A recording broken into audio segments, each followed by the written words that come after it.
Talking to Eva Sochorová today. We're talking about trauma, her personal traumas and things that happened to her as a teenager, but mainly about prenatal and birth trauma, twinless twins, womb twins. Super interesting stuff, both the symptoms or what it means to people, plus what actually, how to heal it and how to find out. It's believed that 10 to 12% of all embryos or what to say, babies in stomachs in wombs, are twins when they're conceived, but only one of them gets born, and that can have some consequences. So we talked a lot about this, and very, very interesting topics, and how her personal story in this is, and how she has dealt with this, and now she works helping others with the same issues and other issues as well through different methods of therapy. And a little bit about the sponsors. That is Alfred Jobs, alfred.cz, in the App Store as well. Jobs all over the Czech Republic and Slovakia in English, Czech and Slovak. Check that out. And then the Oat Bar, Fetuses 21 in Žižkov. Super cool food, healthy ingredients, nothing nasty. And available for sitting in, takeaway and delivery on Volt and Bolt. And check that out. Great stuff. Thank you guys.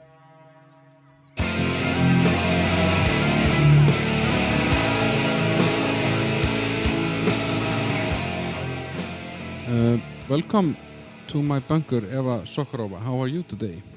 Fine, thank you. Yeah. You have an exciting evening ahead of you, not just being here, but you have 2 dogs at home that you're taking care of now, right? Yeah, just temporarily. Yeah. Babysitting. 2 dogs in puberty, so there's going to be a lot of action. Yes, definitely. So you are here to talk about trauma and then certain ways of healing trauma and birth traumas specifically that I found very, very interesting. But when I met you through, we have a mutual friend, Simona. How do you know her? Simona, she's my friend from the biodynamic body psychotherapy training. We share the same room there.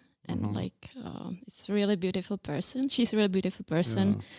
Yeah. And it's beautiful talking to her, and she's giving me so much.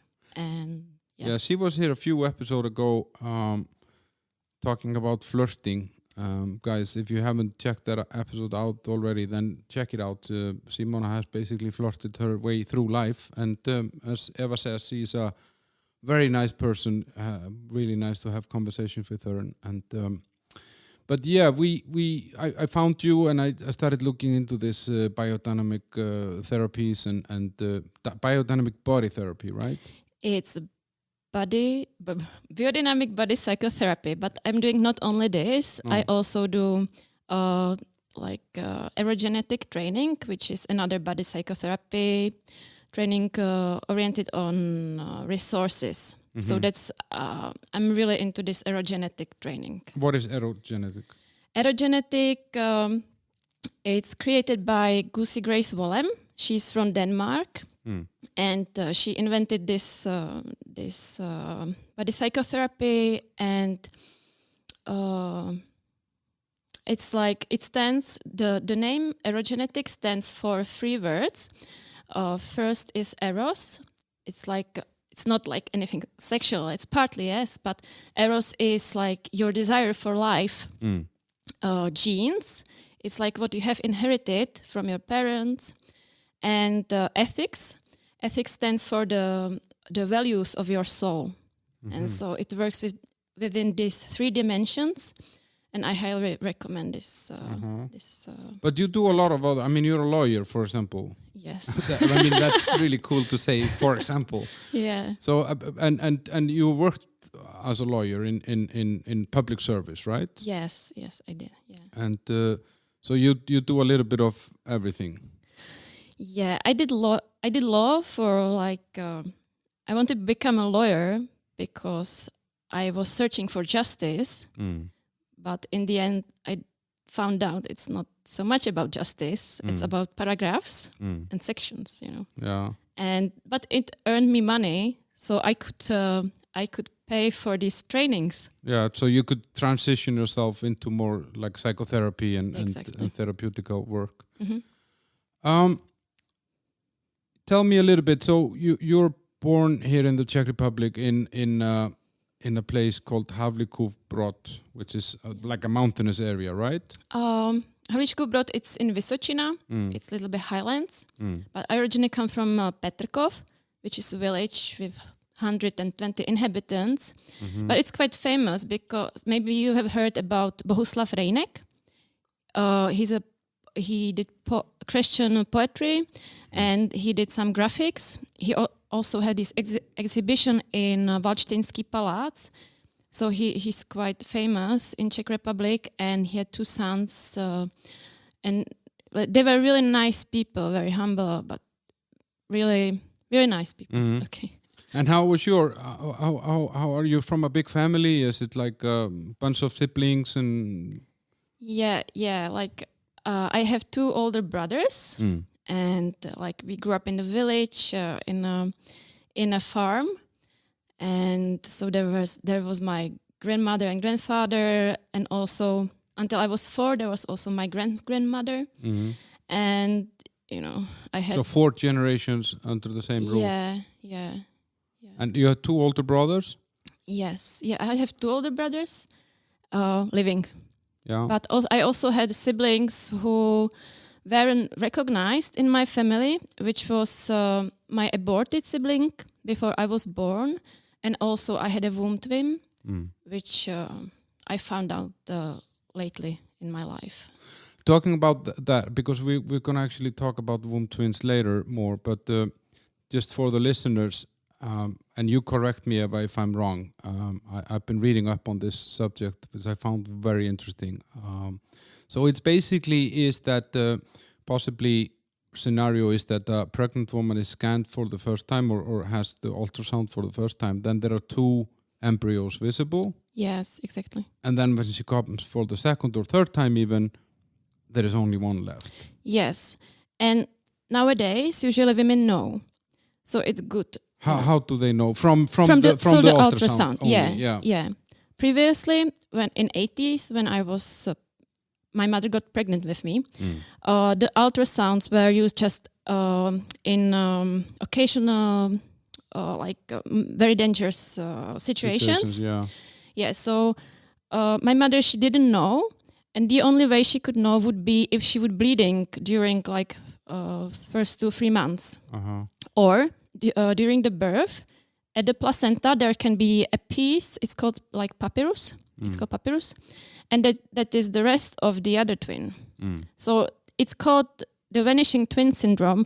But the point is, the twin does not vanish.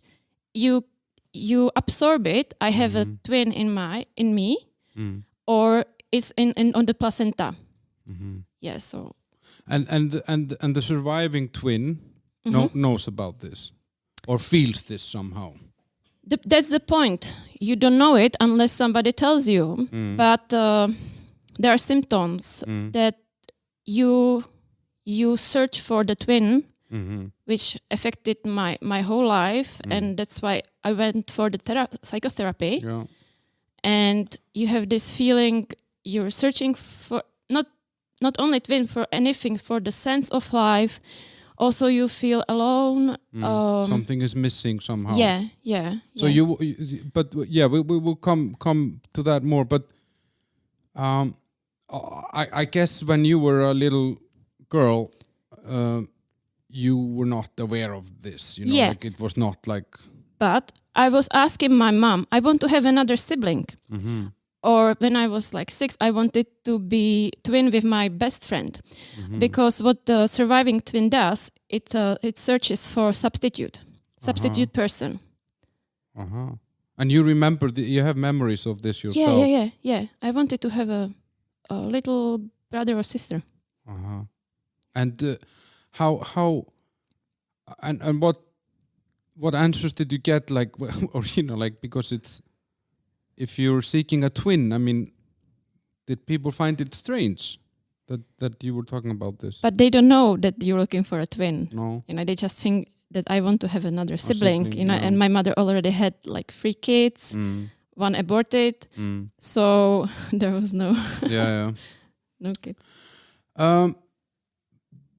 But what about the family life? How was that? Were you a happy kid and everything was good? Well, I was not really. Like I thought I am okay, and like everybody was telling me, like if something happened and I went like complaining on my parents or something like this, so I got the answer, you should understand them. You should understand your parent. But who understood me? So I felt kind of alone on my feelings. Or there was another situation that if I said there's something happening to me, like I'm sad or I don't know, like depressed, they told me, oh, you should go to the doctor.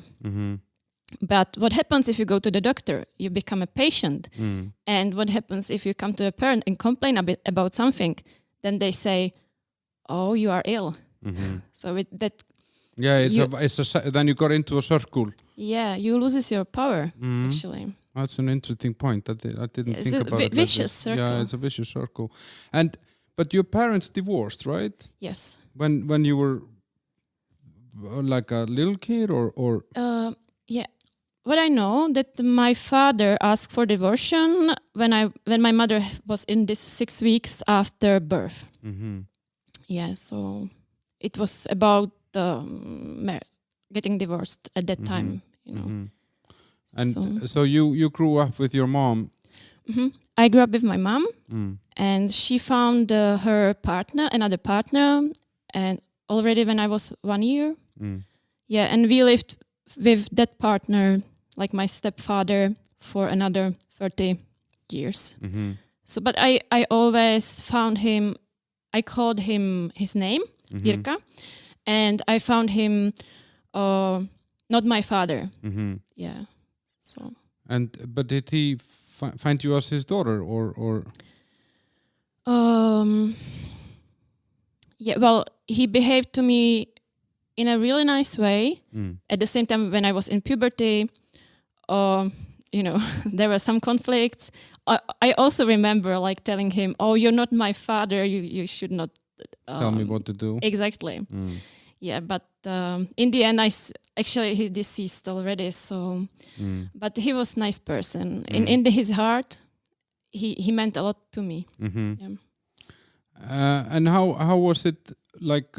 Now you mentioned that you felt different somehow, or that something was not right already as a kid.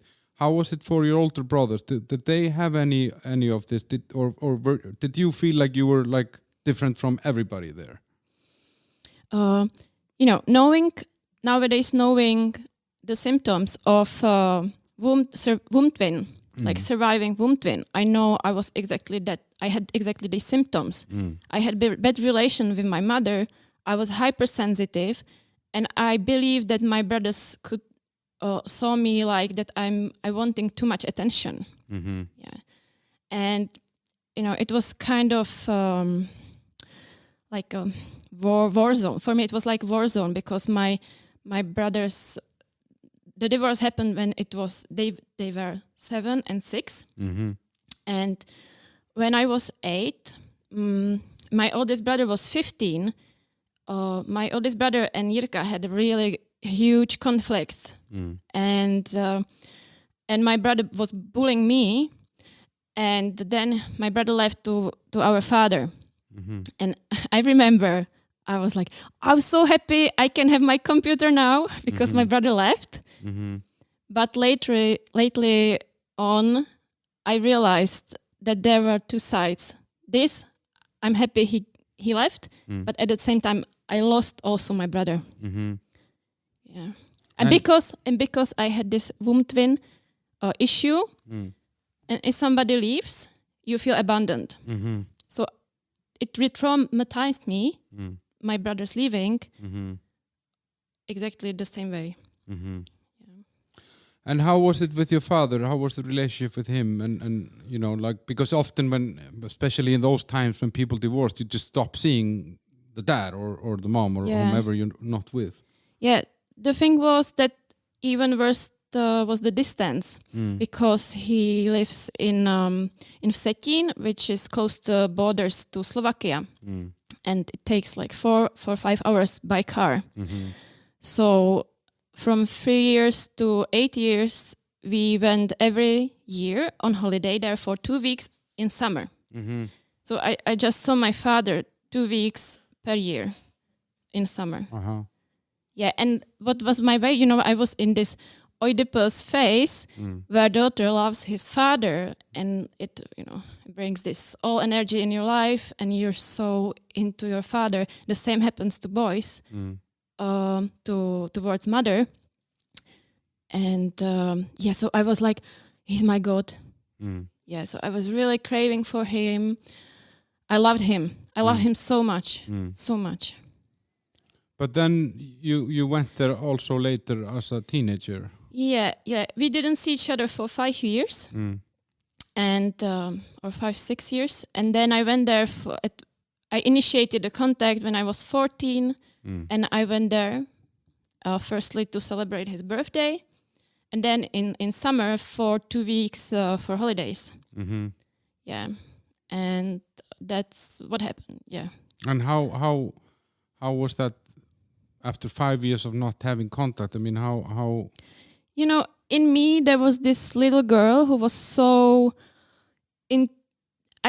all my childhood I was craving that he saves me, because I didn't have a good relation with my mother. I didn't feel safe there. Nobody understood me, and so I was like, finally I have somebody to understand me, because I had really nice relationship when I was a kid.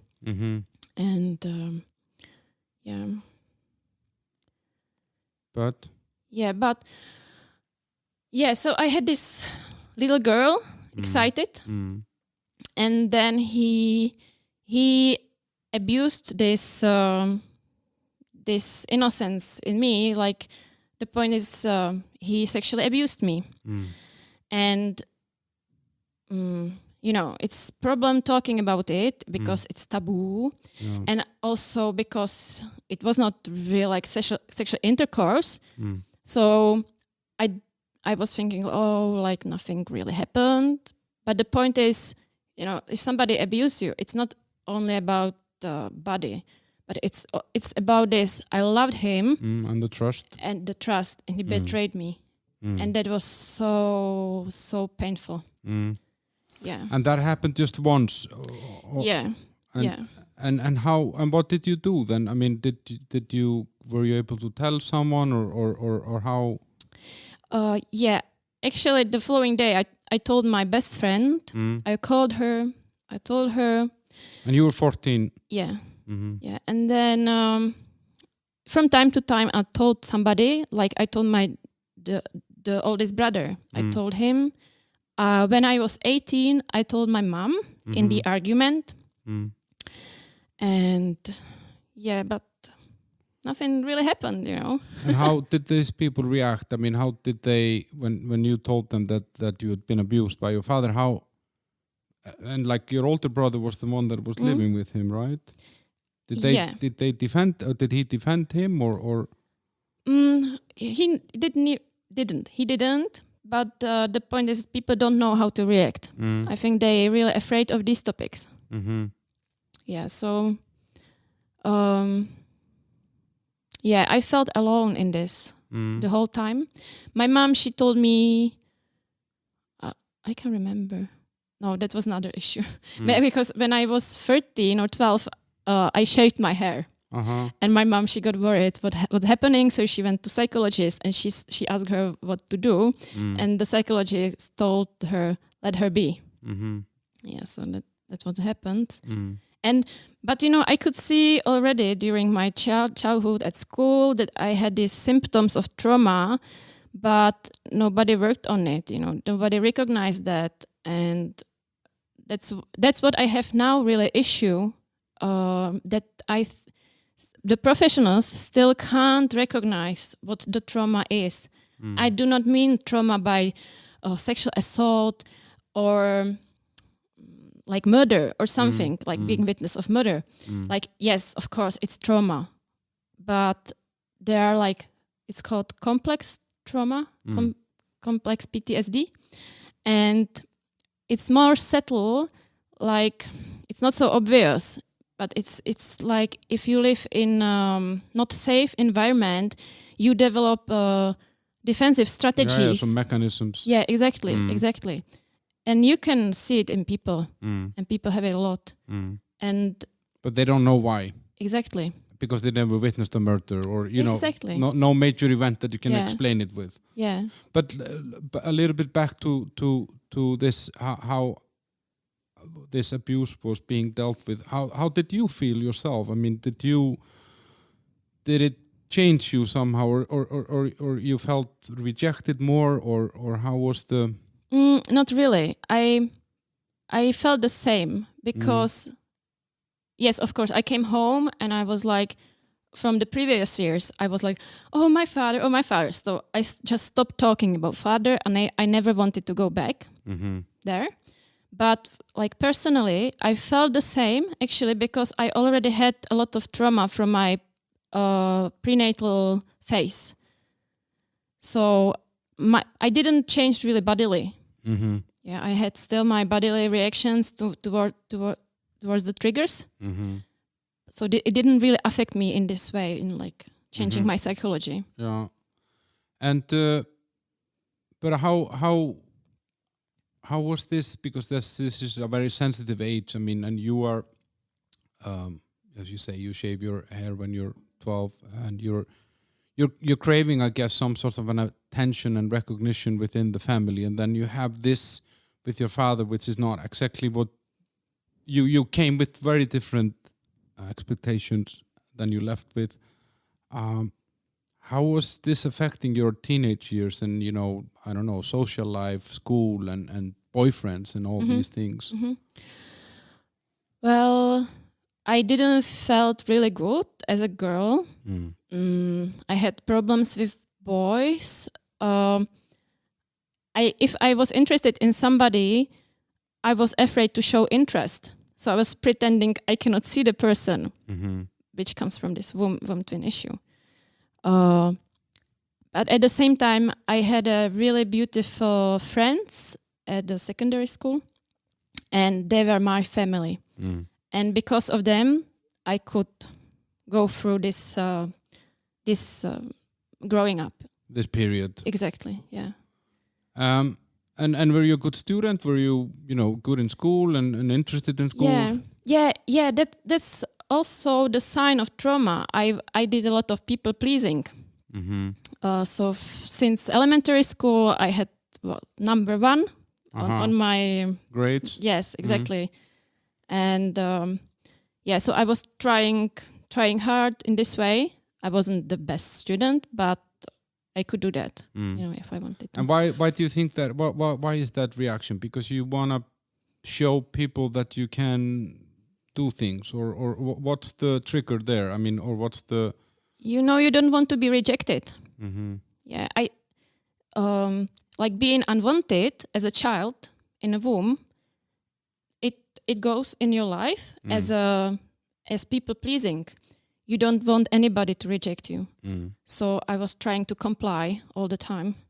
And you wanted, I don't know, your mom to see that you were a good student, or was it more for the, I don't know, the society around you?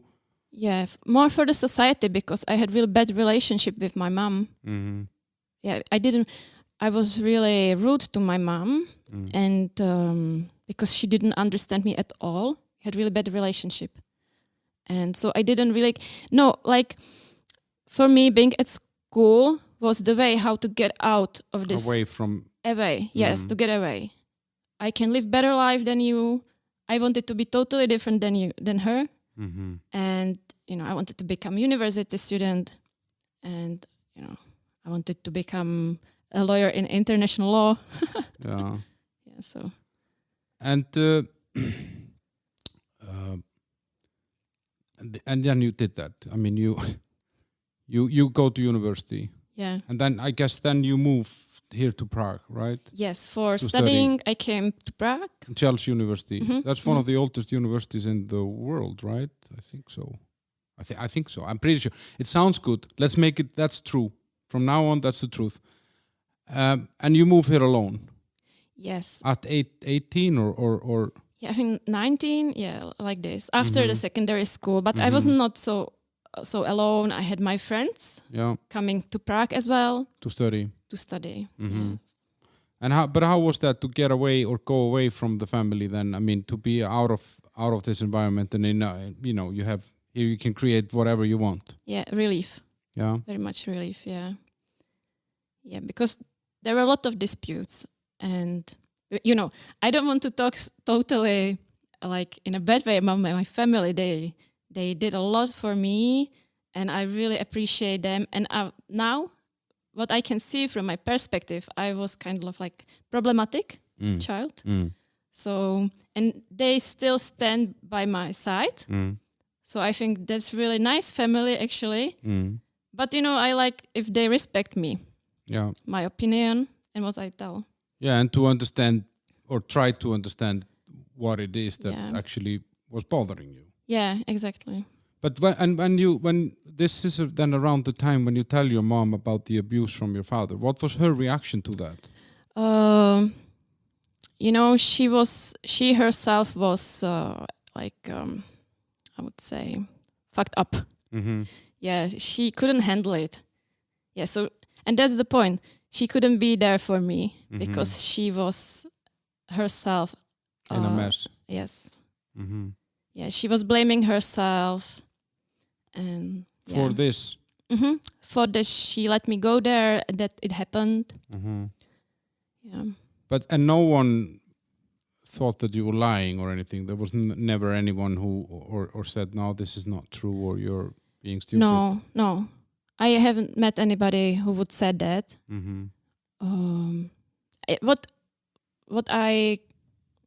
My mom told me not to tell to my grandfather.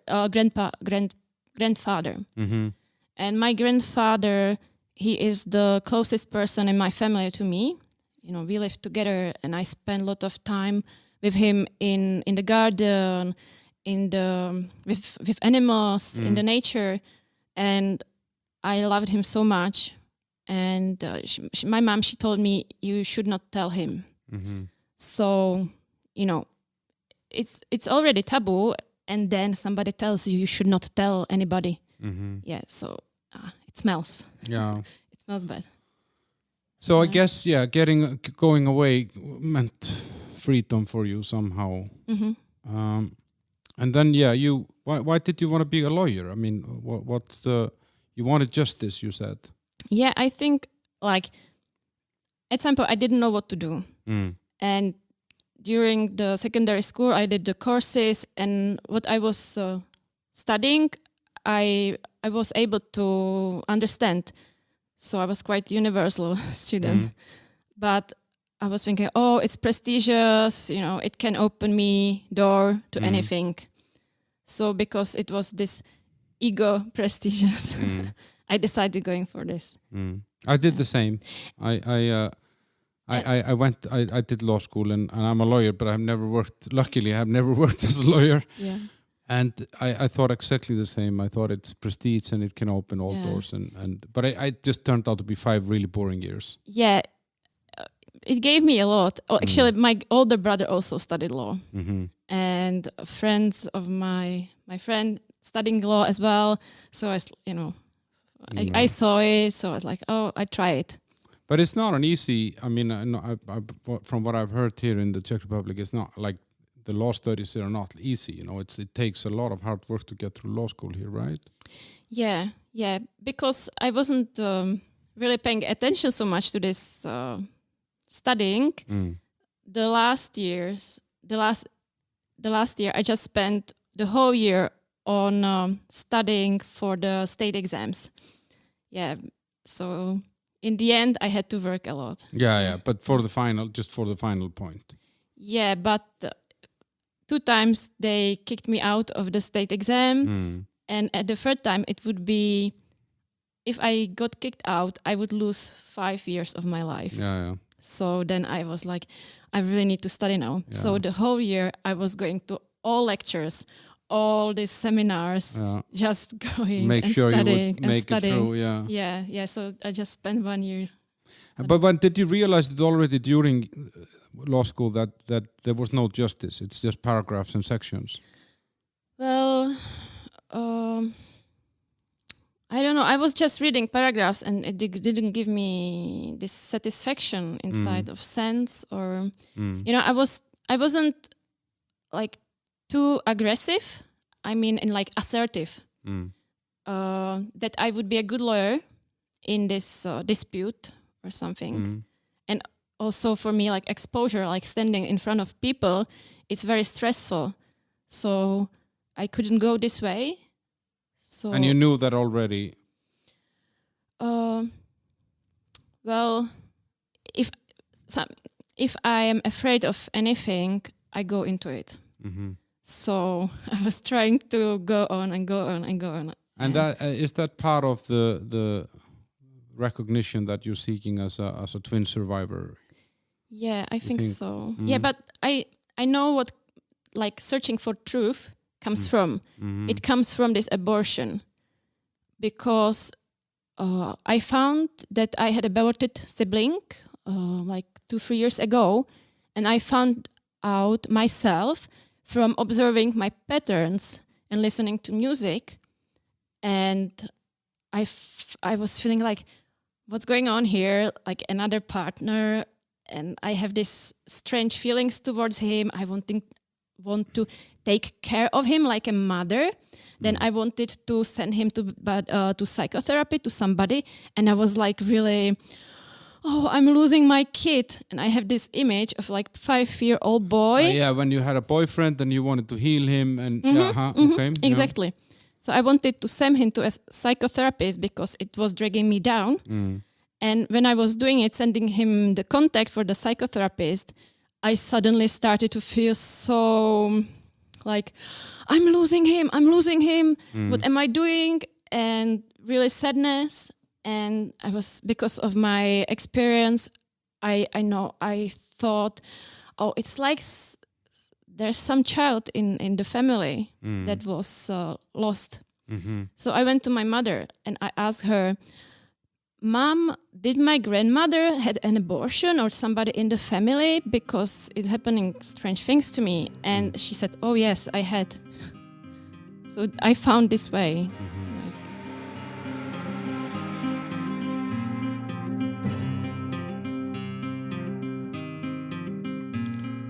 But we'll come a little bit more to that.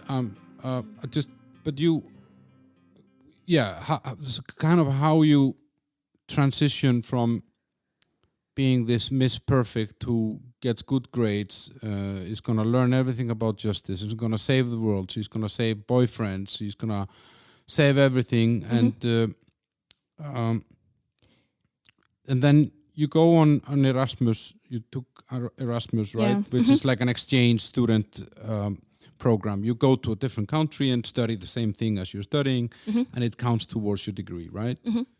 And there you told me when we were chatting, you said that you felt that this was in some way freedom from the limitations that being here and being involved in your family and all these relationships was limiting you? Yes. And also, because I have a lot of trauma, my life is like I'm working, I can work, I'm efficient, but at some point I have breakdown. And I just lie in the bed, resignation, depressed, and it switches. And I was thinking, yes, I'm going to England, and now I can create my new life, and I can manage, and I can have a boyfriend, and I'm going to enjoy it. But I got there, and I started to this positive building my new life, which happened. at some point, but after time, I could not handle all the things. And at the same time, it happened to me that I fell in love with a boy and he broke up with me again. But it was not really like dating. It was just at the beginning of the relationship, but I could not understand what's happening. Yeah, right. Because it was not first time. And I thought, well, I'm not in the Czech Republic. And here there is nobody who could affect my life. And it's happening me again. The same patterns. The same pattern, yes. Yes. And then I came back to the Czech Republic. And I met 2 guys in 2 weeks. And I fell in love with both of them. That's very fast. Yeah. And after first date, they broke up with me both. So I was like, oh my God, what's going on? Why do you think that? What do you think you did wrong on those dates? I'm just curious. The first point is that I thought, like subconsciously, I thought that these guys are my womb twin. But it means that you suddenly you meet somebody, you feel such energy towards, like you met your soulmate. So you feel like, ooh, and then maybe that person cannot handle it because you feel suddenly we found each other. But that person doesn't feel it this way. Yeah. It's too much for him, so they break up. Yeah. Yeah, because I often have had this, I often hear people talk about that they're disappointed in the people that they date, and that he didn't really want anything serious, and I'm always saying, well, you can't really find that out after a week or 2. You know, some people need 3 months, some people need, like you said, in this case, you felt something on the first date. And then you're maybe doing that to a person who needs 3 weeks to figure out some things, you know? So it can actually be a little bit scary. Yeah, it is. And then when this happened, you go to England, nothing really changes. You're still the same you, the same patterns. You come back here, still same you, same patterns, because the only thing that moves with us everywhere is ourselves. And that points you in some direction. Then you kind of transition. Then you start looking more into all these psychological issues, right? Yeah, I continued my law studies, but because of these relationships, I started to go to classical talking psychotherapy, which was at that point good to me, because if somebody asked me how do you feel, I would know how to answer. So psychotherapy for me was like starting to feeling myself, thinking about things differently. And expressing them. And Yeah, exactly. Yeah, but it worked to a certain point. And after that, it was all the same again.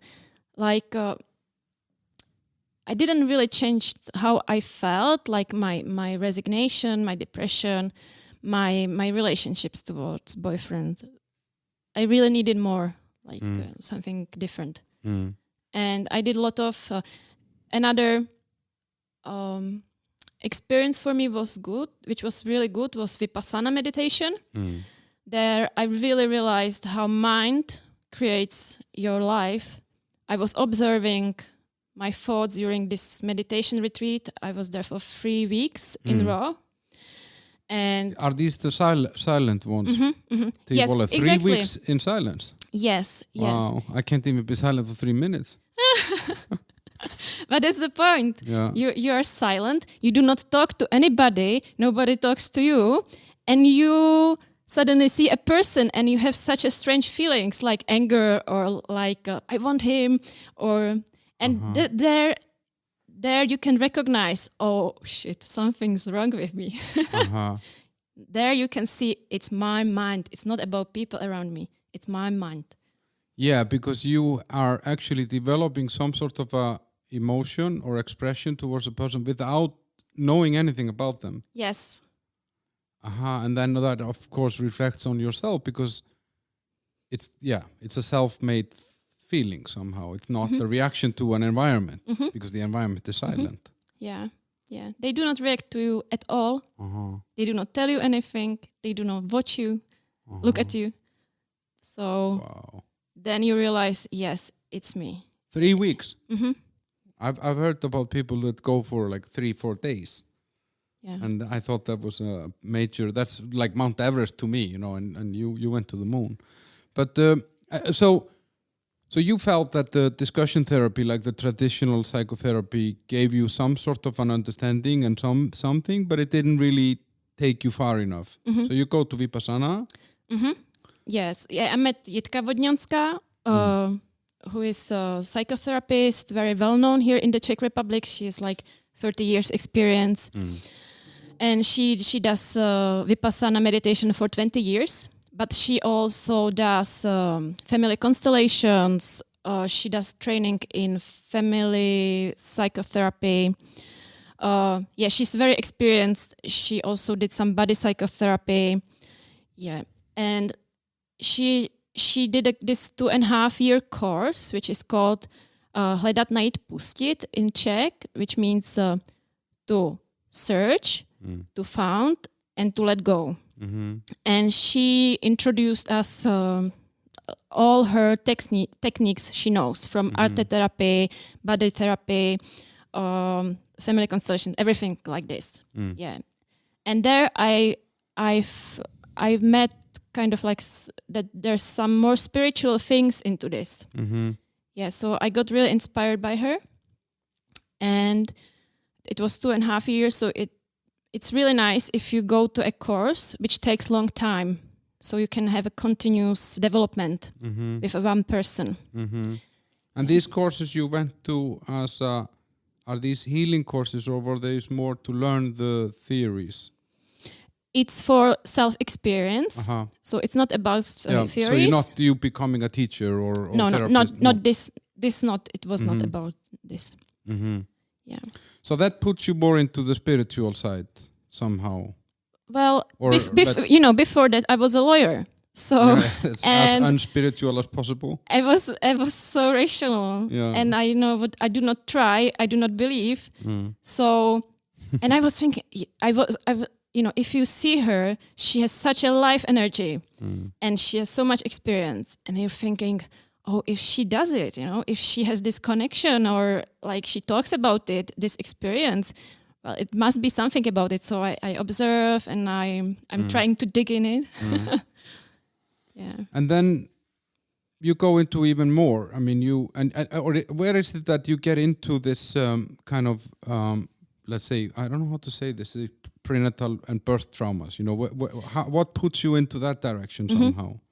Yeah, I can't remember exactly, but at that time I was trying all sorts of therapies and exercises and like positive affirmations and stuff like this, which did not work for me at all. Like what? Like saying to yourself in the mirror in the morning, you're great? Yeah, it doesn't work at all. Yeah. I don't have any mirrors. I just know that I'm great. Oh, that's a little bit too arrogant. I will edit this out maybe. It's absolutely okay. Yeah. And then in Maitra here in Prague. What is that? Maitra, it's a place where like workshops takes place. There are a lot of foreign lectures, healers and like people who doing all sorts of stuff, trainings. Yeah. And I found there was a course on birth trauma.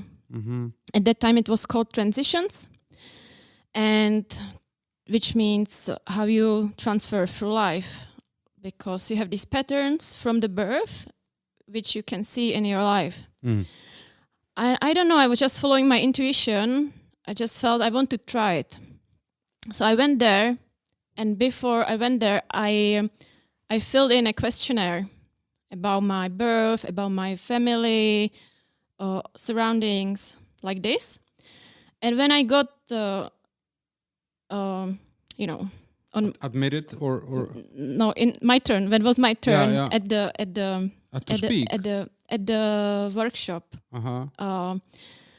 they knew, because they had experience working with birth trauma and prenatal trauma, they knew what might be my issue. So just from what I filled in the questionnaire, they knew that I might have had womb twin.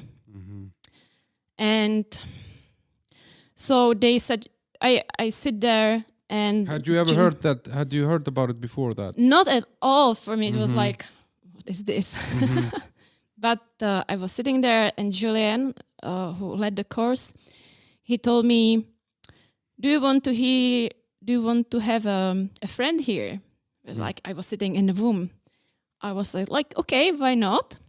And he asked somebody from the audience to sit next to me, and we lie down on the mattress, like the room. And I had my eyes closed. I was in this embryo position, and suddenly that person just left. And I felt it in my body. At first, I thought, oh yeah, I'm complex. I'm full. I'm complete. I'm complete. And when the person left, it was like tension in the body, fear in the body, and I knew that something is missing. And that day, it opened me so much emotions. I started to cry, like I was crying like 3-4 days in a row. And for me, it was like bomb, explosion of emotions, which were sitting there for these 31 years. And suddenly, all my life gave me sense. What was happening to me, why I go to the shop and buy things for 2. Even I was filling some questionnaire for you, and I was writing in 2 for you, like 2 books, 2 films. Yeah, so everything for 2. Yeah. So this is kind of like a enlightenment moment, like it's you're touched by some energy, and somehow some confirmation of something, and then what did you do with this then? Yeah, it gave me confirmation of my feelings. Suddenly I was like, okay, I'm normal. It's obvious that I have these emotions, that my twin left, it died, and my emotions are normal. Oh, sorry, what was the question? No. And where did you go from there with this? I mean, like I guess when you have such an experience, you you're okay. This is the track. Yeah, it was just the beginning. It was just the beginning of long healing. And I have to admit, I'm still going through this process. And if I am listening to people who work with this trauma, usually people who had a womb twin become psychotherapists working with this trauma. And they're saying like they're healing the whole life, because it's stronger relationship than with your mother. Yeah. Because you're next to each other in the womb. Yeah. He or she is the first person you meet in the life. And there's such a closeness. It's like bodily feeling. It's more about bodily feelings than like emotional no, there are a lot of emotions. I know what you mean. Or I think I know what you mean. Yeah. But during like how so if we talk about this a little bit, because maybe a little bit about trauma as such, because trauma is, as you said earlier, like it's easy to connect trauma to an event, like you get a burglar in your house, or you get attacked on the street, or you witness something horrible, or you get abused, or there can be multiple triggers for trauma. But what's bad about trauma? Why is trauma bad? What does it do to us? Oh yeah, the point is trauma itself isn't so bad.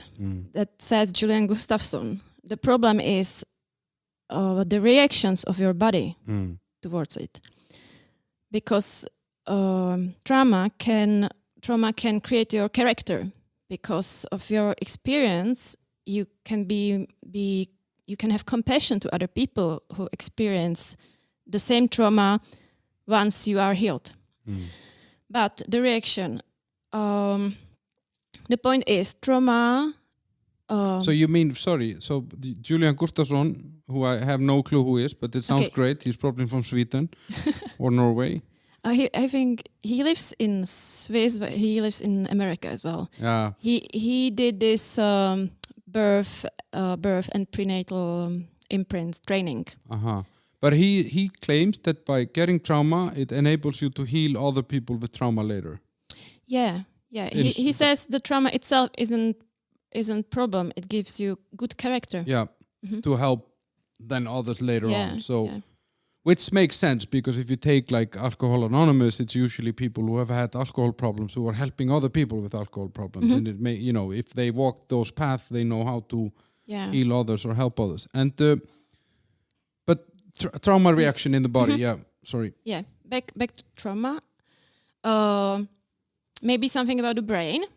Because we have 3 brains, and the oldest part of the brain is this reptilian brain, which we have in common with animals. And so we have the same reactions towards stressful situations as animals, which means flight, fight, freezing, or people pleasing. It's called like submission. Fawn. It's called fawn. And the problem is that animals, Dr. Peter Levin or Dr. Gabor Mate. I really like how we have all these names. This is the most advanced podcast episode I had. No. After cool names. After Simona. Yeah. And they worked really, like they did a lot of research in how the brain works and stuff like this. And somatic experiencing, it's really working with this. And the point is that animals, if they are in stressful situation, like endangered, they go to this reaction of the body, like get freezed.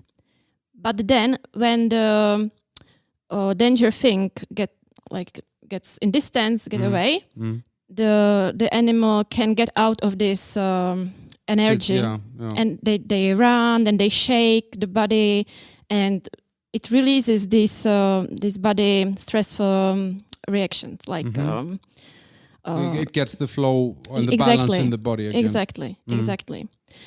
And the problem is that because we have this neocortex who is thinking. So we process it. We move it from the primitive brain into the advanced brain. Yeah. And then we keep it there. And we maintain then this freeze. Yeah. We maintain this this reaction on trauma in the body. And the point is, if you are in the womb, you still do not have this neocortex. And you behave kind of like an animal. So if something stressful happens to you, you freeze, or you don't really fight because you're so vulnerable. So usually it's kind of freeze reaction. And unless you have a well-informed mother who after the birth can provide you safe care. Like it's called Eliza Parker. She's working with babies after born and later on with toddlers. And she says you should not baby cry out somewhere in the bed, but if baby cries in your arms, it's called CIA. It's good because the baby is in your arms. It's a safe place, and it can cry the stress out. Yeah, but if you have mom, she doesn't know, and she doesn't know what to do. Shh, do not cry. It's like pushing these bodily reactions away. So what does baby do? Stops crying because it's not accepted. Yeah, and this, but with the trauma. So if you get into this traumatic situation that your body starts reacting, and what's the effect on it to you? I mean, what's the long term? Because we hear all these post traumatic stress and I mean, a trauma is.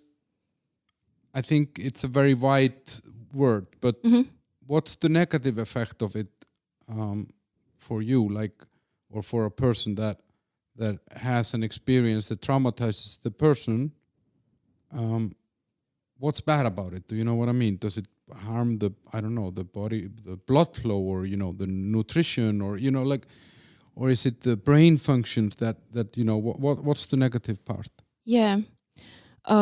Definitely, because if you stop the reaction and you do not loosen it, then your body holds it. So you spend so much energy on holding this free expression of your body. That's what we do in the body psychotherapy, that we tell the clients, follow your feelings, follow your body impulses. So as it can be released, but at the same time there needs to be resource. So as the person doesn't become like too much overwhelmed by the trauma, and that's what the trauma is. It's overwhelming. So if you feel in your life that you come to the situation, like if you go to the exam and suddenly you feel overwhelmed, you feel that your hands are stiffening and your legs are stiffening, like because the blood the stress is going. Yeah, it's like freezing the body, and you feel because the stress settles in the joints. So you can the hands and the legs are most affected, and suddenly your brain stops thinking, and your reptilian brain starts to react. So if you were unwanted child, you want to run out of the group. Yeah, it's your way of reaction. It's not really good to go to an exam with just the reptilian brain. Exactly. It's better to have the other one. Exactly. It happened to me at the exams that the teachers started to asking me something, and I was like, you just froze. Yeah, I froze. I was like, what were you telling me? Yeah. I saw this actually. It happened to some of my co-students in law school. I remember two of them that were very well. They knew their stuff. It's not like they hadn't done their studies, and in 5 minutes they just stood up and left because they froze. Yeah, and it just takes so much energy, Yeah. But talking about this, let's say the twinless twin and the kind of the traumas that are related to the womb and birth and these things. I mean, it's actually a very broad. There are multiple different types of trauma that are related to either pre-birth or during birth, and the first one can actually even be during the sex. I found articles about pre-birth trauma that already relates to just the conception of the egg during the sexual intercourse. It's very. I don't know enough about it, and that's not what I wanted to talk about. But like you go into this, and you mentioned that when you on that workshop or that thing in the Mitra, what was it called that you said, where you had that awakening where they put the person with you. Yes, it was this birth work transitions. Yeah. They made you fill in a form, or like asking you how you feel, and then so they knew already when your turn was. And I actually found like a online test for this, and it was really interesting because I think a lot of what you have said is what I saw there, and just as example that they say here, if you felt something is missing your whole life, and you felt that. Yeah. If you felt you were afraid of rejection, and you said, I was afraid of rejection. You're not realizing your full potential somehow. You feel different from other people. You mentioned that you felt different from your family. You didn't belong there somehow, and that you've been searching for something your whole life, but you don't really know what it is. That you feel alone even when you're around people, that because you feel different and it makes you feel alone. You fear abandonment, like you mentioned with the boyfriends and these things. And then, they mention here that problems with anger, that you can either be too angry or not angry enough. And then that you feel unsatisfied, but you don't know why. And then two very different sides to your character. These things make sense to you when you hear all this? I mean... Yeah, I really like Jim Cogley books. It's called Would You Believe the Twinless Self? He's from Ireland. And he wrote like these symptoms as well. But he says everybody in the life can have this feeling. But if you are a womb twin, it gives you sense of your life. Yeah, so that's the difference. But suddenly it explains so much about yours. Yeah, because it must be like I was just thinking when I was looking at this online test, and then I was reading more about on these pages that it's then that kind of made me think like it's not the first place you would look somehow. If I didn't know you and I hadn't found, I would start with your father's abuse. That's where I would say, okay, so this is what happened, and that's where the healing has to start. Before I met you, I didn't know anything about this, for example. Do people know about this, or do you? Well, in the Czech Republic, except for these people who work with birth trauma, or maybe some family constellations, they might know. But other people, they do not know at all. And if you tell them, they just stare at you. Yeah. Even my mom, I asked her, and she was like, okay, I don't know. And I wanted to ask you that. So when you went to your mom and started talking about this, what was her reaction? She's a very uncertain person. But wait. So you went to talk to her after you did the workshop? Yeah. So you went to her and asked her about then the abortion, right? No. Okay. At first, I got to know about my womb twin. Okay. Yeah, and then I asked her if she knows something that I could have had possibly twin, and she didn't have bleeding during the first trimester. There was no ultrasounds, so she didn't know at all. Yeah, so she didn't really could understand me at all. And she thought this was weird. Yeah, I think so. Weird questions, or no, she doesn't ask at all. She doesn't consider me being a twin. Yeah, so it's like, it's feeling not to be accepted at all because nobody knows in the family, And suddenly you come and say, hey mom, I'm womb twin. I had a twin, which means you had another kid. You don't know. Yeah, so it's a really strange situation. And in general with the womb twin, like if there is no ultrasound, no bleeding, so we're in the absence of, let's say, physical evidence, can the mom know somehow, or is there some? I don't know, because I mean, and because if you feel that someone left, would they not feel that something left also? I have read that usually mom feels that they might having twins. But nowadays there are these ultrasounds. So nowadays it's okay. It's more problem of our generation. Older, yeah. Yeah. And how common is this? I mean, how many of us have a twin that we don't know about? From the statistics, it is said that this. Every 8 to 10 pregnancies starts with a twins, which is given. Yeah, so maybe every 8th or 10th person had a twin. So that's 10 to 12% of all pregnancies. I actually, when you say it, I saw that also when I was reading about this. Yeah, and actually I know a lot of womb twins. Yeah, From where is there from like this association or something? Yeah, from this birth work. Yeah, I met a lot of twins there because we did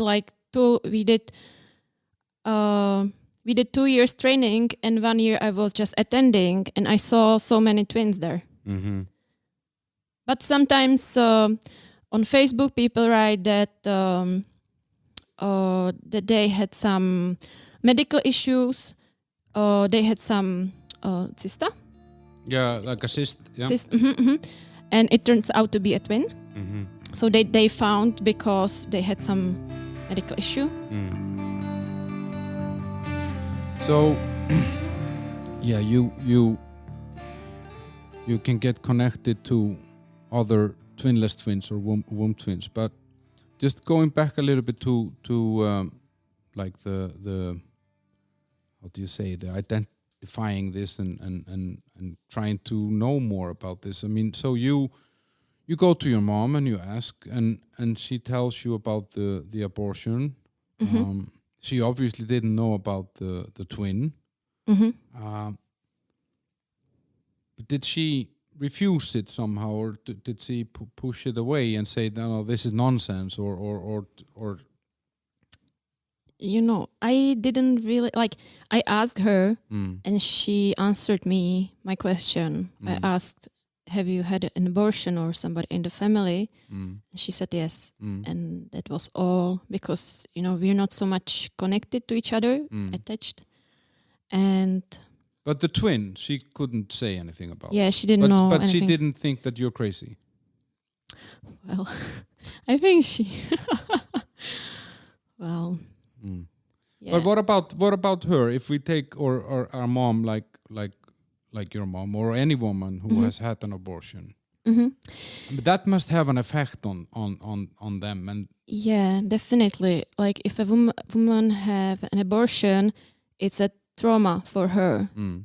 Yeah, but it is also a trauma for the subsequent child in the womb, because there are these energies. And as somebody who comes to this womb where there was a murder, you know... Just to make it clear, you said murder with brackets. Yeah, it's not considered murder because medically, or like from the legal point of view, you become a human when you get born. But for me, it's like... do you disagree with that? Well, you are a cell, you know, you are egg and sperm, and you are a cell. And you continue to be the same essence or the same matter your whole life. You just grow up, but you still keep the same... Yeah, you're made from the same chemical. Exactly. You know, your cells. Exactly, yeah. So if it happens, something in the womb to you, you can remember it, you can feel it. Like you can remember it in this sense that you feel it. Your body has a memory. And this is scientifically proved that what the mother feels, the baby feels. So whatever happens to the mother in the pregnancy, baby can feel it. Because of mother stress hormones. Dr. Thomas Verny, he says that if mother is okay, she feels safe, she feels happy, the baby in the womb bathing in oxytocin, and it creates its approach to the life. So such a person is happy in the life, feels safe. It feels that the world is safe environment. But if a baby feels the stress hormones of mother, which needs to be like a long time exposed to these stressful hormones, or it needs to be some like trauma, like this decision, I'm going to abortion, or just thinking about abortion, baby feels. Or what can be? Oh, if the child is unwanted, or the mother is thinking, "Oh, my life is ended." Yeah. So the body of mother produces these stress hormones, which is cortisol, adrenaline, noradrenaline, and baby feels all these hormones, and his body of baby creates this reaction of Trauma. Yeah, exactly. Flight, fight, or freezing. And what about the mom? I mean, like if because I guess the trauma that the mom after an abortion, for example, that can affect her guilt, for example, feeling guilty. Yeah. And I wanted to say that what mother feels, baby feels. So if mother doesn't go through a therapy with these feelings, like yes, I went to the abortion, but I had a relationship to the baby, and at some point maybe I wanted to have this baby, and there are feelings of the mother. It's a loss as well for her. And if you become another baby, pregnant again, you have the same feelings of the mother. And what happened to me in my life, that I had a friend, and I wanted to take care of him a lot, and I didn't understand why, and it dragged me down. So I suggested him. I wanted to pass him to another psychotherapist. But when I sent him this contact to the psychotherapist, I felt that you were saying goodbye forever. Yeah, exactly. I had this image saying goodbye to a little boy, to like 5-year-old boy waving, and I was like crying. I had these emotions, and I didn't understand why. But also, it happens to me that I had a boyfriend, and I broke up with him, and then I felt so much guilt about breaking up, and I didn't understand it. And it was 5 years ago. And recently, he came back here to Prague. We went outside. And I wanted to set the boundaries to my dog. So I was like, stop, don't do this. I really needed to show some aggression towards my dog, which do not mean like being aggressive, just assert your authority. Yeah, exactly. Assertion. And I wasn't able to do that in front of this guy. And I was thinking to myself, what do I don't want he thinks about me? And from my subconscious came out, I don't want him to think that I want to kill him. So yes, so I have some guilt feelings of killing somebody because of your lost twin. And abortion. And the abortion. Yeah, exactly. And here I come to the point of aggression, which is, aggression, the energy of aggression is so important in your life. If you have no aggression, you are in depression. And everybody. But aggression has a negative name to it, but what you're talking about here is healthy aggression. Yeah, it's kind of assertion. You need it. Also, if baby wants to get born, it needs to use some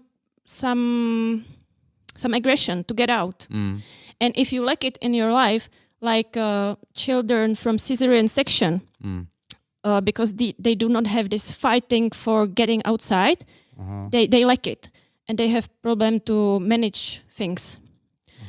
And so if you have this guilt feeling to be aggressive, like guilt feeling killing your twin in the womb because you took the space, you took the nutrition, then you have problem to say that you mind something.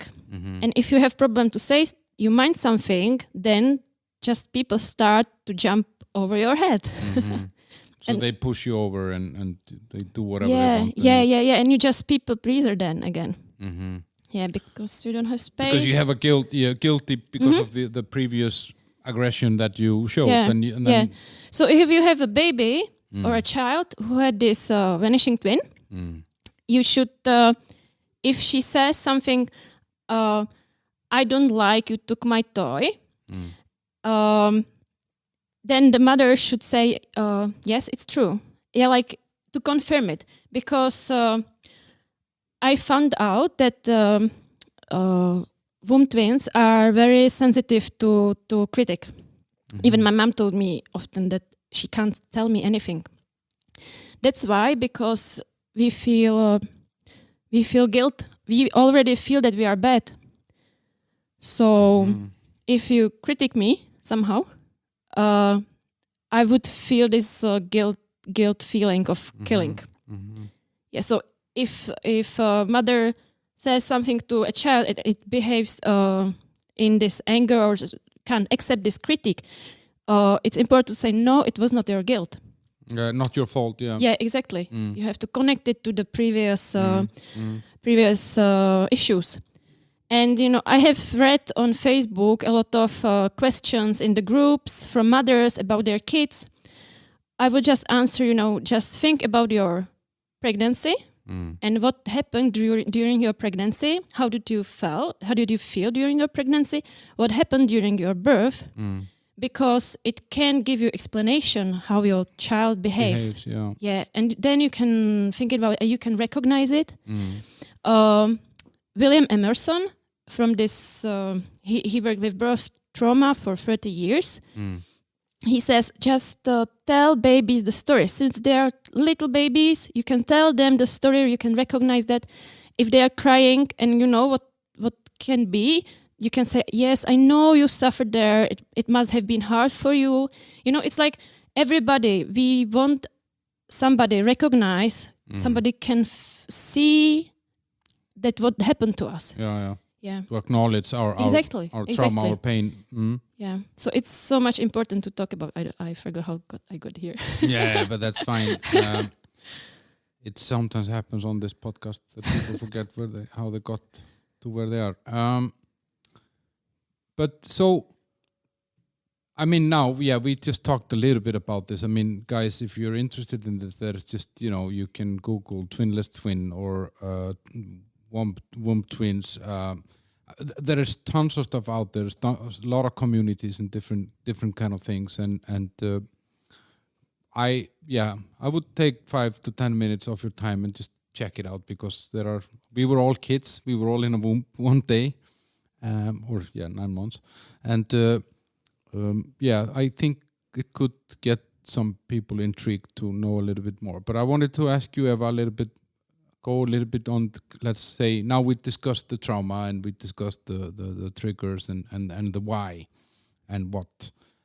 But I wanted to talk to you a little bit about the healing methods, and I know that you have on your kind of own healing path or your own soul searching, let's say, or searching for answers. You looked into a lot of different therapies. You started with traditional conversation therapy, and where are you now? What is your go-to tool? Yeah, because you're helping people, you're healing people now. Yeah, and yourself. Yeah. I would say that for trauma, it's very important to work with the body, because it's body reactions, and I think any body psychotherapy is good, and there are a lot of directions in this, and first guy who was into body psychotherapy was Wilhelm Reich, like in 30s. He was a psychoanalyst, and he was also got prison for touching people during therapy. Inappropriate, or considered to be inappropriate. Exactly. Yeah. And from this Reich therapy, there were like there evolved different various methods. Yeah. And I'm doing one of them. It's like Neo-Reichian, which is biodynamic body psychotherapy. It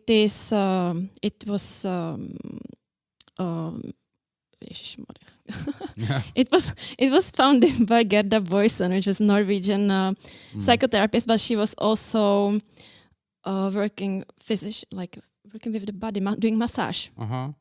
And she's working with body and during through massage using stethoscope, and you're listening to the stethoscope, and when you touch some muscles, you can hear the working of your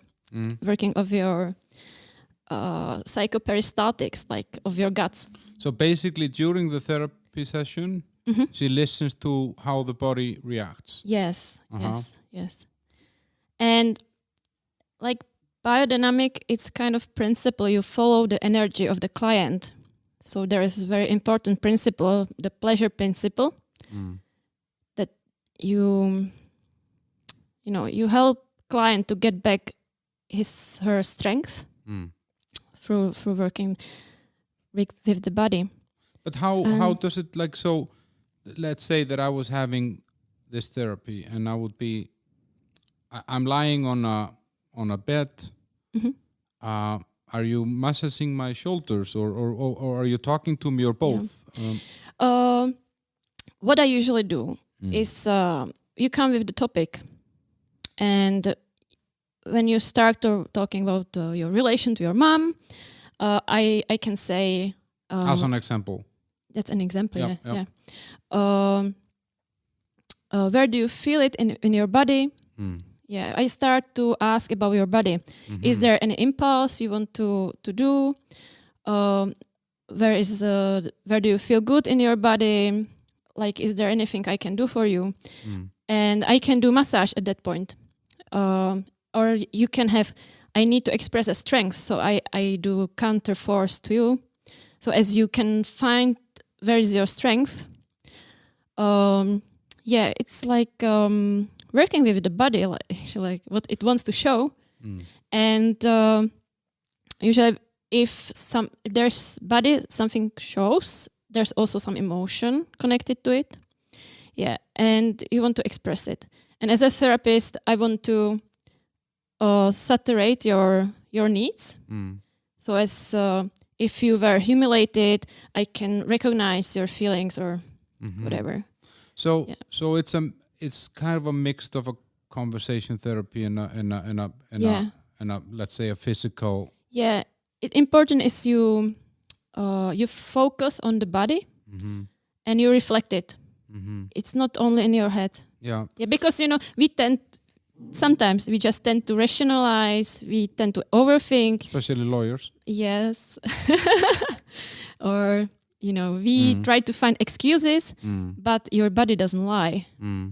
And I was curious about that because when I was reading about this, they were talking about the gut, the stomach, that is so important to and that how an unhealthy stomach based on unhealthy habits or food can actually poison the rest of the body and cause psychological issues or enhance them. Yeah, your guts can process your neurosis.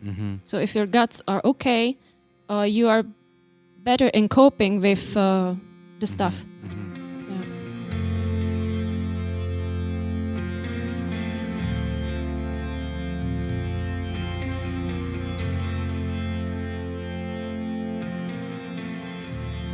And the people that come to you, I mean, like, so you said that if I would come to you, then you ask me what the problem is. But if I don't know what the problem is, are you going to help me find out? Yeah. Actually, I'm doing 2 trainings. This one is in biodynamic body psychotherapy, and the second one is in aerogenetic. I'm doing the 3rd or 4th year now with Gussie Grace Willem. The funny is, one is led by Mona Lisa Boyson, and the second is led by Gussie Grace Willem, and they are cousins. So it's complementary. Yeah, so I can do both, and I use both. And now I'm doing massage under supervision of Grace Willem.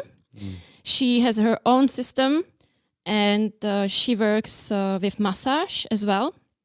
And she has this system or structure where she connects the phases, like from Freud phases, like prenatal, oral, anal, and so on, and to the emotional organs, and to meridians, and how you feel. And I have to admit, I still have no clue how it works. I'm slowly getting to it. But I really love the massage because some clients comes and tells something. and if you now the diagnosis does Grace. I'm learning it, and she does the diagnosis. She says this is this phase, and you should massage this and these muscles. And what I can see during the massage, that trauma can be healed without entering into the emotions of trauma. What I can see that the massage, like discharge the energy and the emotions of trauma, and the client do not really suffer. From my experience, it's I have thoughts in my head. I am unwanted. I do not trust my mother and stuff like that. But it's just thoughts. I do not have these emotional burst outs. So for me, I prefer this massage therapy. So that's basically, if I get it right, then basically what you're saying is that you're actually healing the trauma or the underlying issue without necessarily talking about the issue as such. It's more about finding out where in the body it manifests itself and releasing the energies. Please say yes. That makes me sound very clever. In the biodynamic body psychotherapy. Yeah, yes. that's what I was talking now. But okay, yeah, but not yeah. in the other one. Okay. Yeah. Yeah. Okay. Because you can have a trauma in different life phases, and you need to how would I say? If you do not feel safe, you can't manifest in the world. So there needs to be some how to build on. Yeah, so there needs to be structure. And what are people because coming? I want to say working with body, it's very easy to open the trauma. As I told you that my first knowing about my womb twin, I was crying for 4 days. For me, it's not acceptable happening in therapy days. Yeah, it's just, yes, you open my trauma, but what else, because you can't keep the customer there for 4 days and heal him again when he's finished crying. I think this birth work, like opening prenatal and birth trauma, it's very good for children or toddlers because they still have parents that can provide safe place. They can provide resources too. But as a 40-year-old guy, you don't have your mom and father next to you all day, and you need therapists next to you that can provide you like relation, safe place. Yeah. So this birth work, I think it suits for kids, but it does not suit for adults. Because you open it and you have to go to work. It happened to me that I could not work for 30 days. I was just going like how is it called, like that person, and like a zombie. Yes, exactly. And I could not think at all, and I was just sitting there. Okay, I should do something. A lot of procrastination, and it really affected my work. So I think the point of therapy is you need to have resources going to the therapy, so as you can be functional in your life, daily life. Yeah. It can't paralyze you. Yeah, exactly.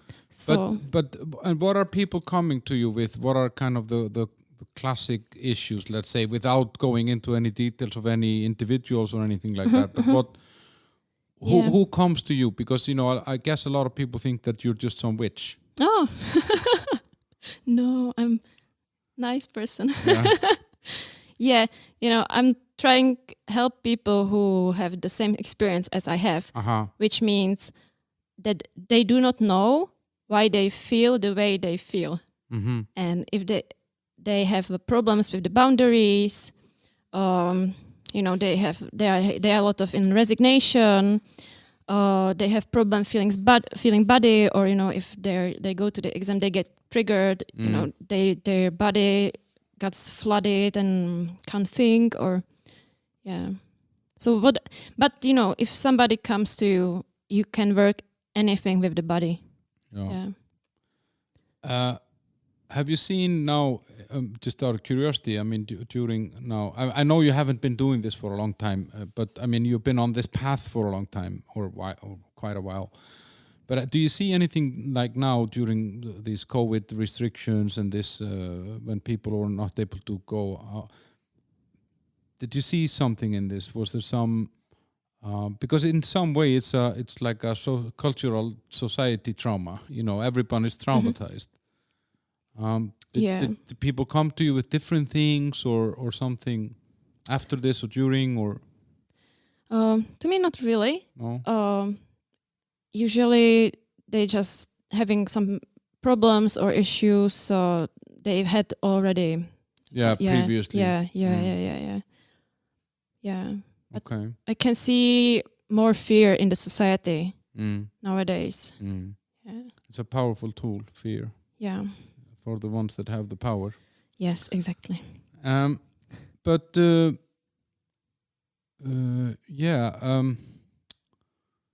you were in some way at the same time you're as you're healing others, you're also healing yourself.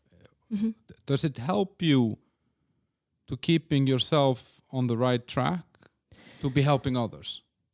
Yeah, it helps me to realize things, to see more patterns, what happens if something happens to person.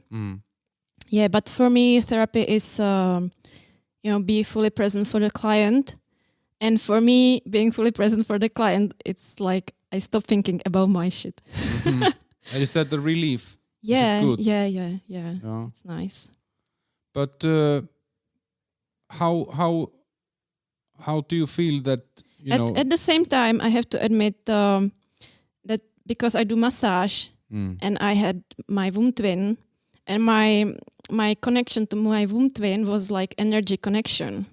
So if I use my hands on clients, I feel the energy, like interchange of the energies, and that reminds me my womb story with my womb twin. So every time I massage person, it brings you back. It brings me back to my it. to my memories of my twin. And does that feel bad? No, not at all. Like I have to admit, I didn't have this ability before because I was in trauma. I didn't feel my body at all. I had to work through this to get in this state. I can feel energy. But this is good thing about my trauma, that and now I can use it for clients. That I have this ability. I can feel if there's a block in the body, then there is no flow. Or if I put my hand on the client and suddenly I feel the flow of the energy, so I know, this is the exact point where the client needs to have a contact or touch. Yeah. But I had something great that I was going to ask you about. Totally forgot it. Shit. But yeah, if I would have met you 5 years ago when you were kind of, that's when you kind of, fuck the law, I'm going into psychotherapy, I'm going on a healing path. Would you? No, it was like, sorry. Now, when was that? Some years ago. You kind of. Yeah, when I was 25, I started going for psychotherapy myself. Yeah. And like 5 years ago, I started to do trainings. So these 5. But if I would have met you 10 years ago, let's say, would you have been a very different person than you are now? Oh, totally. Yeah? How? Yeah, I was trying to please people. I could not set my boundaries. I couldn't say what I want.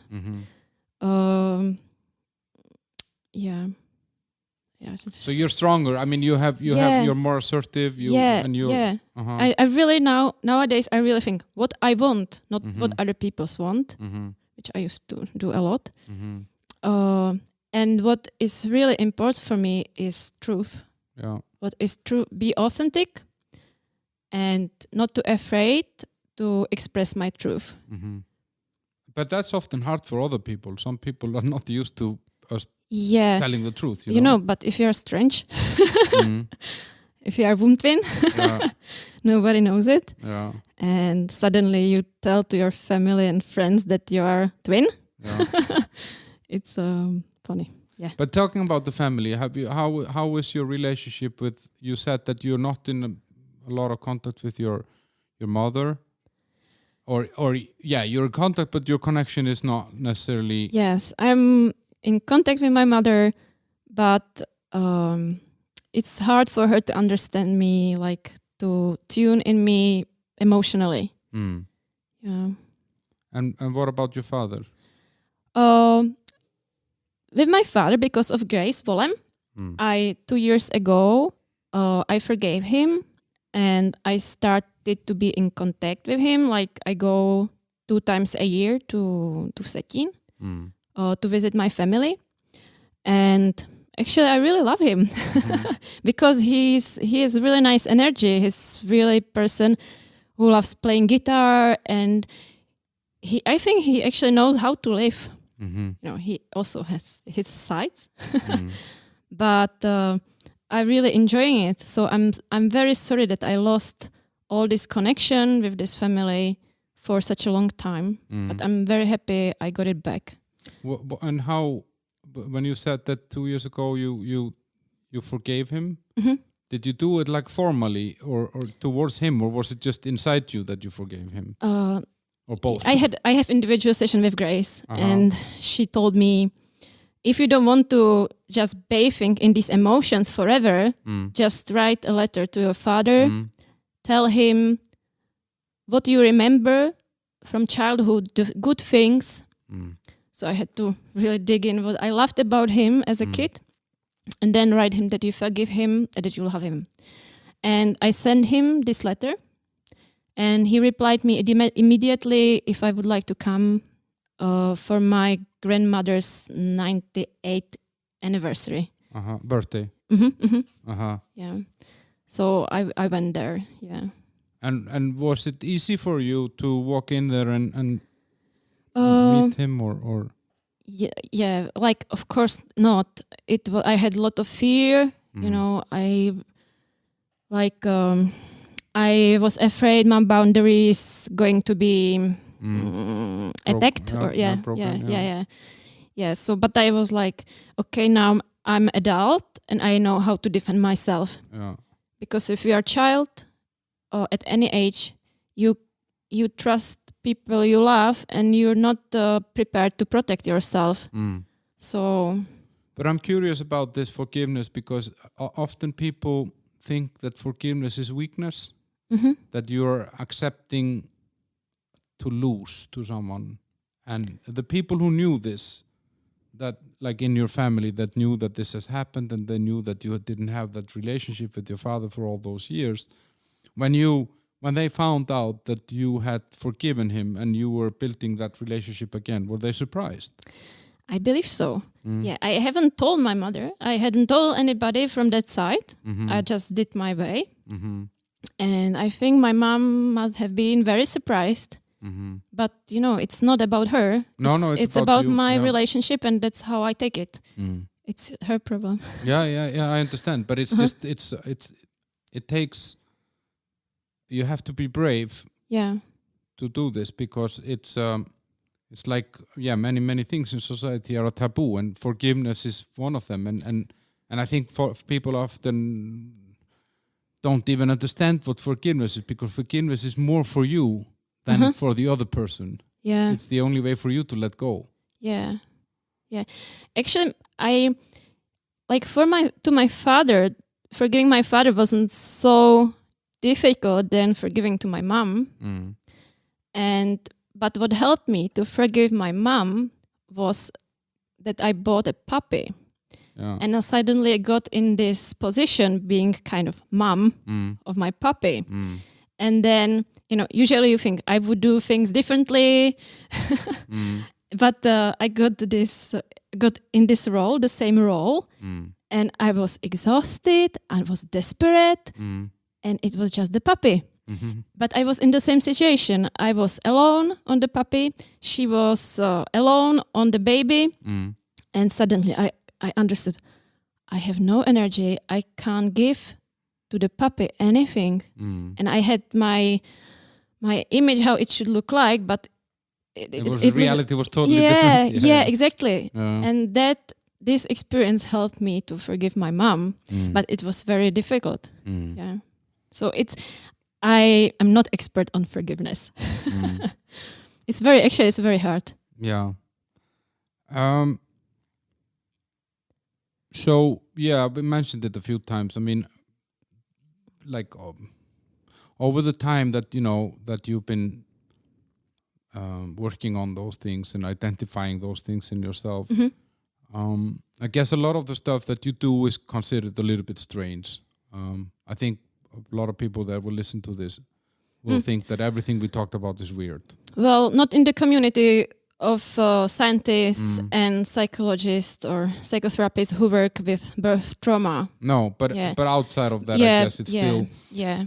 But but I think I really should mention one thing here, because we're still talking about pregnancy and mothers, and I think that mothers are already under huge pressure from society, and talking about this can put them under more pressure. This is what I do not want to. No. Yeah, I just want to say that if things happens, it should be recognized, because as a baby in the womb, you have a right to self-determination. Just a legal concept. Yeah, but I think it's important to tell and recognize babies. Yeah, and I guess that a lot of this.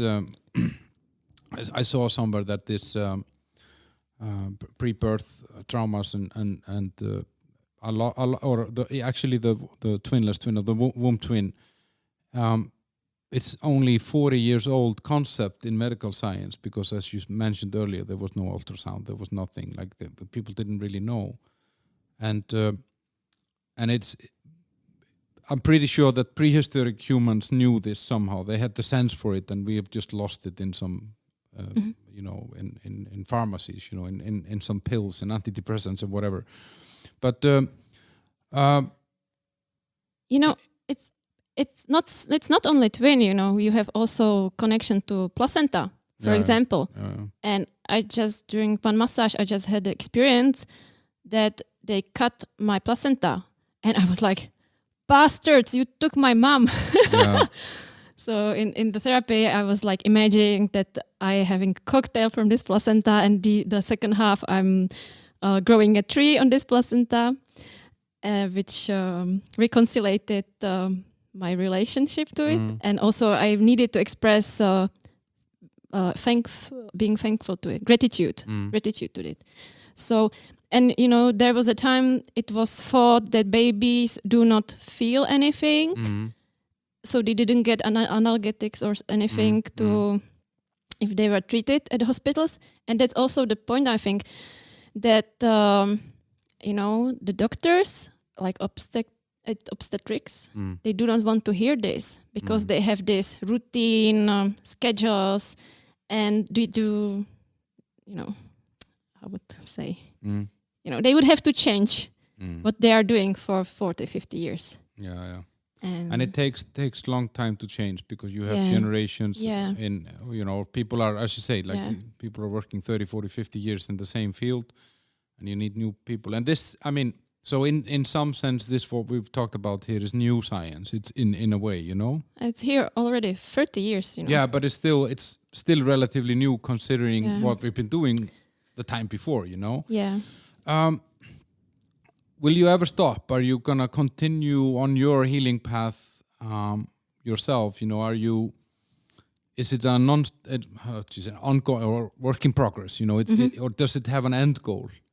I hope so. But what I can see, like from older people, like gurus and teachers and these guys, I think it's a never-ending process in one life.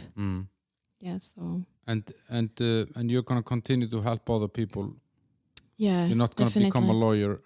No, I finished this career. Yeah, I congratulate you. Yeah, but the point is that more you work on yourself, then you feel more aware of yourself, and you feel better. You have more energy to live.